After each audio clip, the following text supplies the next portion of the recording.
বিসমিল্লাহির রহমানির রহিম। প্রিয় দেশবাসী, আসসালামু আলাইকুম।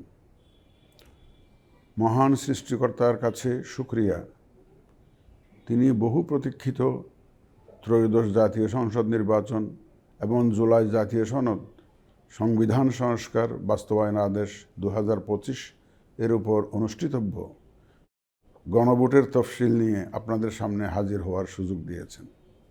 বক্তব্যের শুরুতে মহান বিজয় দিবসের প্রাক্কালে দেশবাসীকে জানাই অগ্রিম শুভেচ্ছা।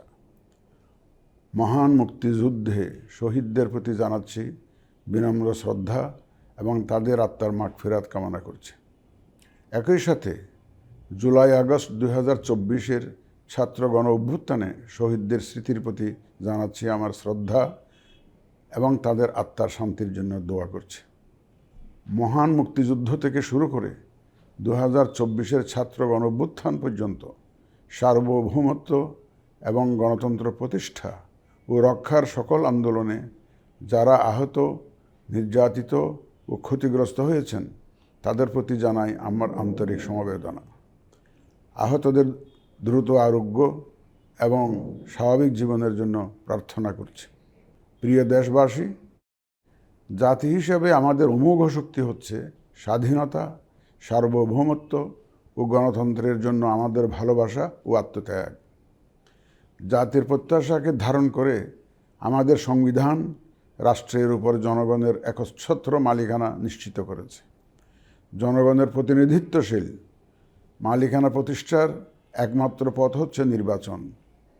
দুঃখজনক হলেও সত্য যে মানসম্মত নির্বাচনের অনুপস্থিতি প্রায়শই আমাদের ঐতিহ্য এবং সামষ্টিক প্রত্যাশাকে ম্লান করেছে। এমনই এক প্রেক্ষাপটে 2024-এর গণ অভ্যুত্থান সংঘটিত হয়েছে। আমাদের ভাই বোন সন্তানদের রক্তের উপর দাঁড়িয়ে আমাদের অঙ্গীকার হচ্ছে একটি সুষ্ঠু ও সুন্দর নির্বাচন অনুষ্ঠান, যা জাতি হিসাবে আমাদের প্রত্যাশা পূরণ করবে এবং বিশ্ব দরবারে আমাদের ভাবমূর্তি উজ্জ্বল করবে। আমার দৃঢ় বিশ্বাস আপনারা একই প্রত্যাশা ধারণ করেন এবং একই অঙ্গীকারাবদ্ধ। প্রিয় দেশবাসী, সুষ্ঠু ও গ্রহণযোগ্য নির্বাচনের লক্ষ্যে গত এক বছরে আমরা বেশ কিছু গুরুত্বপূর্ণ কাজ সম্পাদন করেছি। একটি স্বচ্ছ নির্বাচনের পূর্বশর্ত হচ্ছে একটি নির্ভুল, পূর্ণাঙ্গ ও স্বচ্ছ ভোটার তালিকা। আমরা শুরুতেই এই কাজে হাত দিই। গত এক বছরে নতুন ভোটার অন্তর্ভুক্তির পাশাপাশি ভোট বিমুখ এবং বাদ পড়া প্রায় 45 লক্ষ ভোটারকে তালিকায় অন্তর্ভুক্ত করা হয়েছে এবং 21 লক্ষাধিক মৃত ভোটারকে তালিকা থেকে বাদ দেওয়া হয়েছে। নারী ভোটারদের যথাযথ অন্তর্ভুক্তির অভাবে পুরুষের সাথে নারী ভোটারের ব্যবধান বেড়ে প্রায় 29 লক্ষে গিয়ে দাঁড়ায়। বাদ পড়া নারী ভোটারদের মাঝে সচেতনতা সৃষ্টির মাধ্যমে সেই ব্যবধান উল্লেখযোগ্যভাবে কমিয়ে আনা হয়েছে। আইন সংশোধন করে ভোটার হওয়ার যোগ্যতার তারিখ প্রতি বছর 1 জানুয়ারির পরিবর্তে কমিশন কর্তৃক নির্ধারিত দিনে নির্ধারণ করা হয়েছে। এর ফলে 31 অক্টোবর 2025 পর্যন্ত যোগ্য তরুণ ভোটারগণ ভোট দিতে পারছেন। গত 18 নভেম্বর প্রকাশিত তালিকা অনুযায়ী বর্তমানে দেশে ভোটারের সংখ্যা দাঁড়িয়েছে 12,76,95,183 জনে।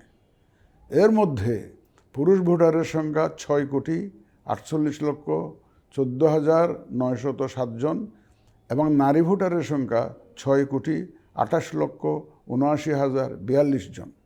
গত এক বছরে নির্বাচন কমিশনের সক্ষমতা বৃদ্ধির পাশাপাশি সংশ্লিষ্ট সকলের জবাবদিহিতা বাড়াতে আমরা বহুবিধ আইনি ও কাঠামোগত সংস্কার সম্পন্ন করেছি।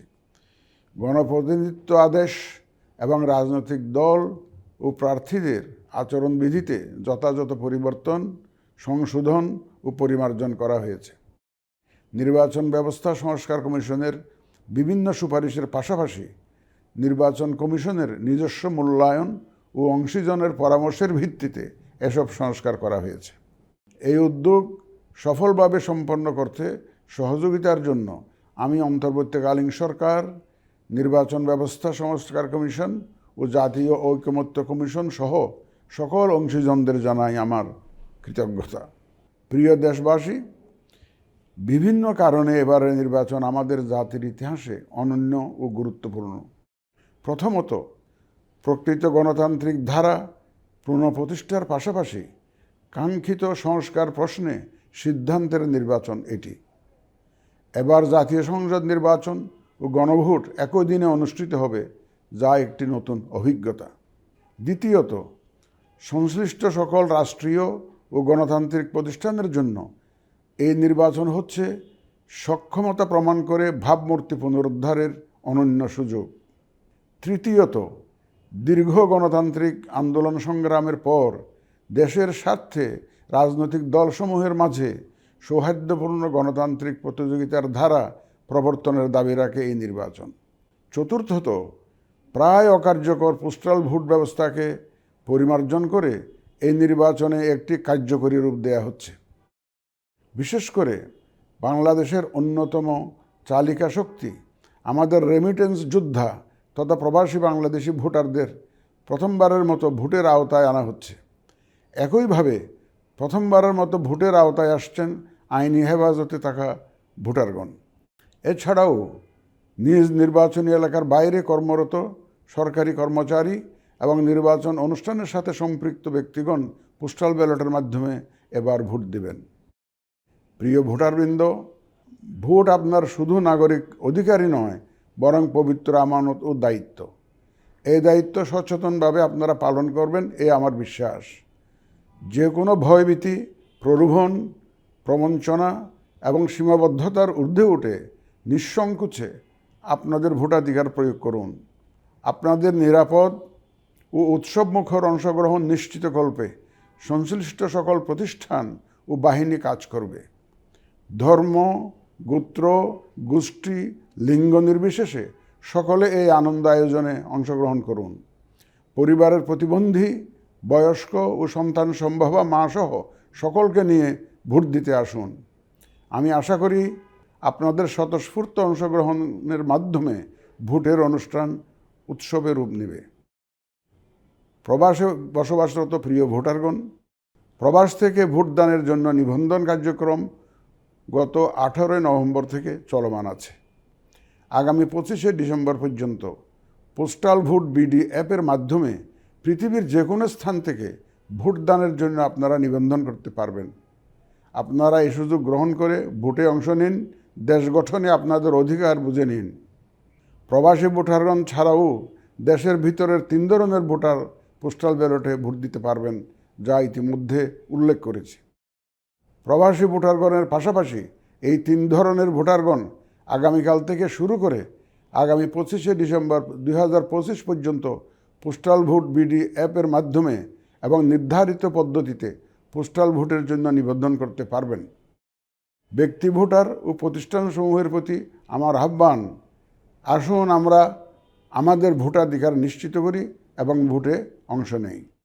প্রিয় দেশবাসী, বর্তমান সময়ে সামাজিক যোগাযোগ মাধ্যমে বিভিন্ন বিভ্রান্তিমূলক তথ্য ছড়ানো হয়ে থাকে। বিশেষ করে কৃত্রিম বুদ্ধিমত্তা ব্যবহার করে অসত্য তথ্য ও অপতথ্যের বিস্তার দিনকে দিন বেড়ে চলেছে।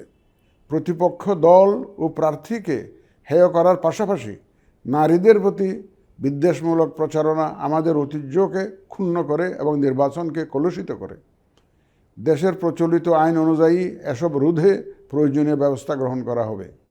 আপনাদের প্রতি আমার বিশেষ অনুরোধ, অসত্য এবং অসৎ উদ্দেশ্যে প্রচারিত কোনো তথ্যে কান দিবেন না, গ্রহণ করবেন না।